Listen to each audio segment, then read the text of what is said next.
This story is so raw, it lingers set against the silence of the Arizona desert, where wind, dust, and grief hang heavy in the air. It's a place where broken lives cross paths, and fate doesn't ask permission. It begins with a single scream in the night, small enough to miss, but powerful enough to change everything forever.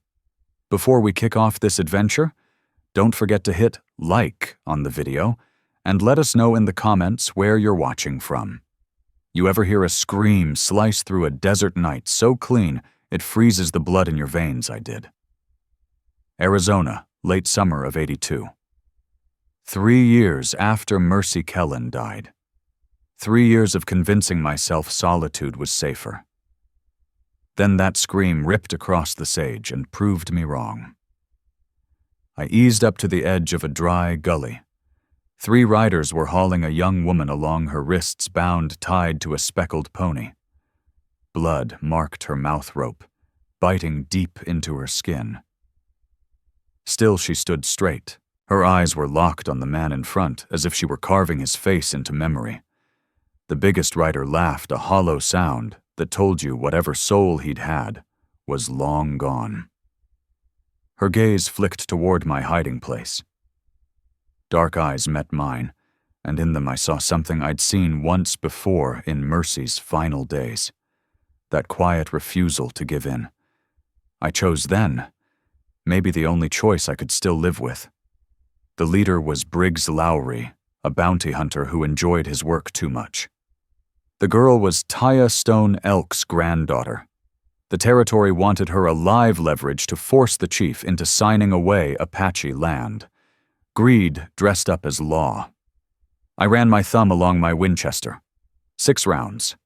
Bad odds, but I'd faced worse. That's far enough, I called. All 3 turned. I centered the sights on Lowry's chest. "The Hermit of Copper Canyon," he drawled. "Heard you lost your mind after your woman died."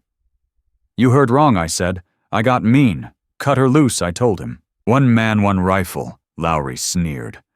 "That's the grave you're choosing," maybe I said. "But I'll finish yours first. I've got nothing left to lose. The kid Ellis Dorn went for his gun." I fired. He dropped where he stood. The scarred one, Colum Riker, reached next. I caught him in the shoulder. His horse screamed and bolted into the dark Riker's howls fading behind it. Lowry hesitated, calculated, then kicked his horse and ran. I cut Taya free. She hit the ground, rolling came up with Ellis's revolver aimed square at my chest before I lowered my rifle. "Easy," I said. "I'm not your enemy. Men always say that," she replied. "Usually before they sell me." I set my rifle down. "I'm not collecting anyone." She watched me closely. "Why help me? There's $500 on my head." I thought of Mercy's last words. "Keep living, Wade. Don't stop just because I do." I'd been breaking that promise every day since. "I had a wife," I said. "She made me swear I wouldn't lose what was left of myself. Thought this might be a start." Something in Taya's expression shifted. She lowered the gun. "They'll come back." "They always do," I said. "I know a place we can wait out the night." We buried the boy without a word. Despite her torn wrists, she insisted on helping. Over the grave, she spoke in Apache prayer or curse, I couldn't tell. Back at my camp, I cleaned her wounds with whiskey. She never flinched. "What do they call you?" she asked. "Most people call me whatever fits," the moment I said. "Stranger will do." She nodded. "Then you're Stranger. And I'm Taya." "Eternal Bloom," she added. "My grandmother said I'd outlast everything sent to kill me." She laughed at that. There was an edge to it. She hadn't known how many times the world would try. She told me how she'd been dragged out of Tucson, how Stone Elk had spent his life pushing back against men who wanted Apache land signed away on paper. I told her about Mercy, about coming west to vanish. "But you didn't," she said. "You're standing right here." "I tried," I said. "Turns out the world doesn't let go easy." She studied me. "You have kind eyes, Stranger." "Sad ones," I said. "Sad but kind," she replied. That's rare out here. After a while, I spoke again. There's something you should know. My claim wasn't drying up. I'd been pulling clean silver for 2 years, more than I could ever use in 10 lifetimes. Why tell me, she asked. Silver draws trouble, I said. But your grandfather could turn it into rifle supplies. Time. Maybe peace. She looked at me carefully. Why give it away? Because I'm tired of losing everything I might have been. Maybe this was how I started finding my way back. She reached out and rested her hand over mine. The first human touch since mercy that wasn't tied to pain. It wasn't about need. It was about being seen. We rode 4 days through Red Rock country. Taya knew every bend of the land, every hidden spring, every false trail. She showed me how to read hawk circles for water, how to tell fresh tracks from ghosts. I showed her the stubborn habits of my Winchester. It felt like purpose again. On the 3rd night, she shook me awake.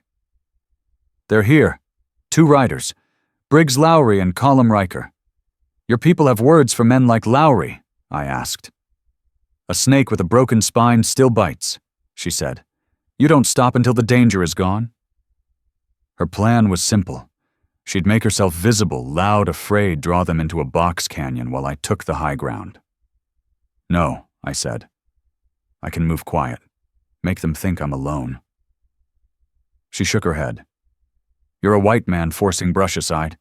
They'll hear you long before you see them, and if they catch you, they won't. There was no pride in her voice, just certainty. Competence. Against instinct, I trusted her. The moon sank low. Letting him live is dangerous, I said. So is anything worth choosing, she replied. 3 days later, we crossed into Apache land. When we crested the ridge, the valley opened below, lodges scattered among cottonwoods, smoke lifting into the sky, horses grazing. A place with a pulse, a place worth defending. Figures emerged from the rocks, weapons raised.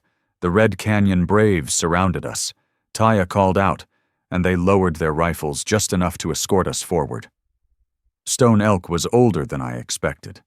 Time had cut deep lines into his face, but his eyes were sharp as any hawk's. They spoke rapidly in Apache.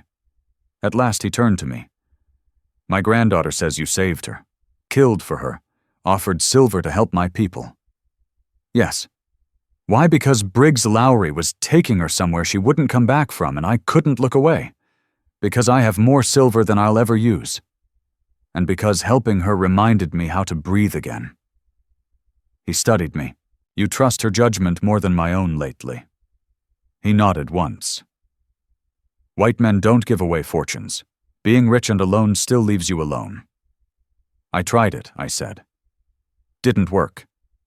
Taya stepped forward. Grandfather, this is a chance, not charity. Don't turn it away out of pride. Stone Elk considered that, then inclined his head. We will speak of terms. But first you eat with us. He gestured toward the fires. A man makes poor choices on an empty stomach. That night, surrounded by people with every reason to hate me, they shared their food. Taya sat beside me, translating, laughing quietly. For the first time since Mercy died, I felt like I belonged somewhere. 3 mornings later, scouts rode in at dawn. Briggs Lowry had returned. A dozen armed men with him camped beyond the valley under a white flag. It's a trap, I said. Stone Elk shook his head. If we refuse, they'll call us hostile, give the territory reason to send cavalry. We talk, but we did it on our terms. We met them at the valley mouth warriors visible along the ridges. Lowry looked worse, legs swollen and rotting bitterness etched deep into his face. I've come for the girl, he said. Territorial law. She's under my protection. She's broken no law. Stone Elk replied. Except being my granddaughter. Lowry produced a paper. This says I can retrieve fugitives anywhere. That paper's worthless, I said, stepping forward. His eyes cut to me. Stone. Gone native. Gone sane. The air tightened. Then Taya stepped past us. "You want me?" she said. "Here I am. But you take me, you start a war." She gestured toward the ridges. "With every Apache from here to Mexico, is $500 worth that Lowry's mouth twisted. It ain't about money anymore, it's about principle." "You shot me," he said to me. "Left me to die." "I left you alive," I said. "That was mercy. You're too stupid to know it." Stone Elk lifted one hand. Along the cliffs, the Red Canyon Braves rose into view. 20, 30, maybe more. All armed, all of them aiming down at once. "You were talking about Principal Stone Elk," asked calmly. Briggs Lowry went still. His eyes moved, measuring distance numbers angles. He understood then he'd stepped into a place where men vanished. "This is how it ends," I said. "You ride out. You tell everyone Taya is under Apache protection. Anyone who comes for her starts a war. If you stay," I added, "you won't leave this valley." Lowry stared at me, then at the Red Canyon Braves lining the ridges, then at Taya. "You'll regret this." "I doubt it," she said. They rode out. We watched until they were nothing but dust on the horizon. "He'll come back," I said. Stone Elk nodded once. "Not soon." We'd bought time. I stayed 3 months, long enough to matter.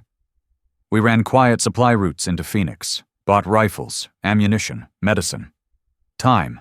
I worked with the younger warriors, teaching them how white men thought, how they flanked, how they advanced. Not to turn them into soldiers, but because ignorance gets people killed. And Taya was everywhere, translating, organizing, leading. I understood then why the territory wanted her. She wasn't only Stone Elk's granddaughter, she was the spine of the future. One evening by the creek, we sat twisting grass into rope. Our hands brushed again and again. Neither of us pulled away. "You're getting better at that," she said. "Good teacher," I answered.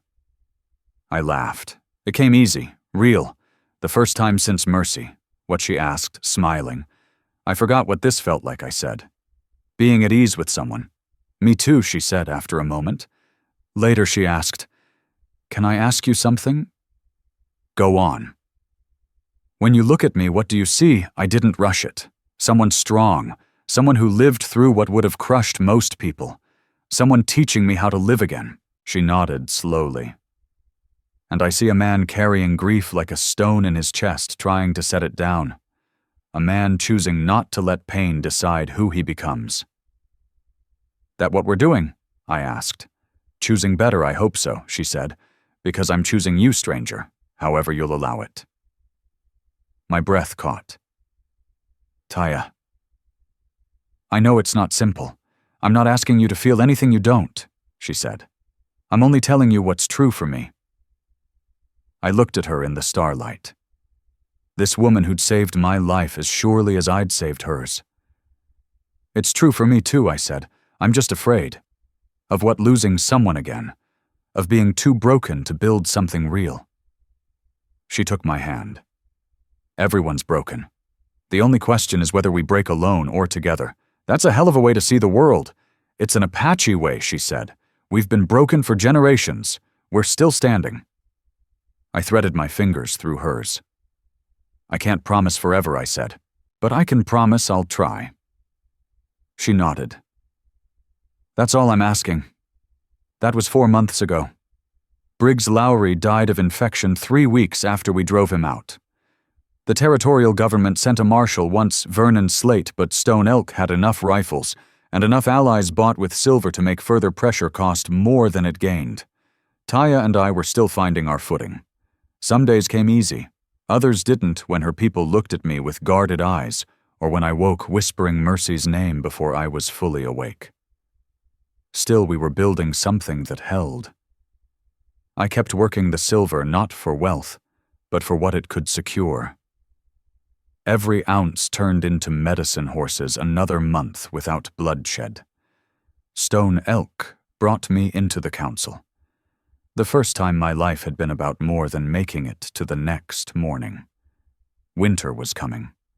There was talk about the passes closing, about whether I'd leave before the snows or stay and face it. Part of me still longed for solitude. Another part understood that staying meant courage. Staying meant commitment. It meant knowing I could lose again and choosing the risk anyway. Last week at my claim, Taya traced the names carved into the doorframe. Mercy's name, the date she died. "You'll always love her," she said. It wasn't a question. "Yeah," I said. "That's right, good. That kind of love doesn't vanish. It only changes shape." She turned to me. "I'm not here to replace her. I'm here now with you, however that turns out." "What does it look like?" I asked. "Like two people learning how to trust again," she said. "Maybe one day more, but only if we both choose it." I kissed her then. The first time. She kissed me back hard, her hands gripping my shirt like she was anchoring herself. When we finally pulled apart, breathless, she smiled. That felt like a choice. "It was," I said. So here I am. Still in that valley. Still pulling silver from the rock. Still learning Apache words and making Taya laugh with my awful pronunciation. Still waking some mornings with Mercy's name on my lips, but also waking with purpose, with community, with a woman who sees every cracked piece of me and stays. Lowry is gone. The territory's attention has drifted. Stone Elk is using silver to build alliances that might actually shield his people. Not forever, but long enough to matter. I've learned this much. Grief and love aren't enemies. They walk together. You can honor what you lost while still shaping what comes next. You can remember the dead without letting yourself disappear. There's talk of a ceremony, Apache style. I'm scared. I'm hopeful. I'm still not sure I've earned a second chance. But I'm taking it. Because the woman who refused to break chose me, and I won't waste that gift. If you think your story ended when you lost something that mattered, it didn't. A story only ends when you stop choosing to keep going. Until then, there's always another trail, another sunrise, another chance to become someone worth being. I found mine in Arizona, in a hidden valley, with a woman who taught me the difference between surviving and living. Redemption isn't handed to you. It's built one choice at a time. The silver is still in my claim, buried where it's always been. But the real wealth, it's right here beside me. Taya's hand rests on my knee, easy and unguarded, like it was meant to be there. Maybe it was. Maybe I was meant to be here too. Finally, let me send my deep thanks to you. Thank you for listening and for allowing this story to speak to your heart. The Wild West still holds countless truths, some painful, some tender, all worth remembering. Stay with us, subscribe, comment, and invite others to discover these untamed stories. From our hearts to yours. Thank you for being part of this journey. Aviso legal, barra disclaimer. Each story shared here is produced for storytelling enjoyment. Certain scenes may include fictional or dramatized elements inspired by historical circumstances. Although AI tools assist us in visuals narration and script development, the emotional tone editing and quality control are conducted by people to ensure meaningful experiences. We fully uphold YouTube's policies using no deceptive recreations or impersonations of real individuals. All creative resources are properly licensed. Unauthorized copying, re-uploading, or remixing is not permitted. Thank you for supporting the effort behind every episode we create.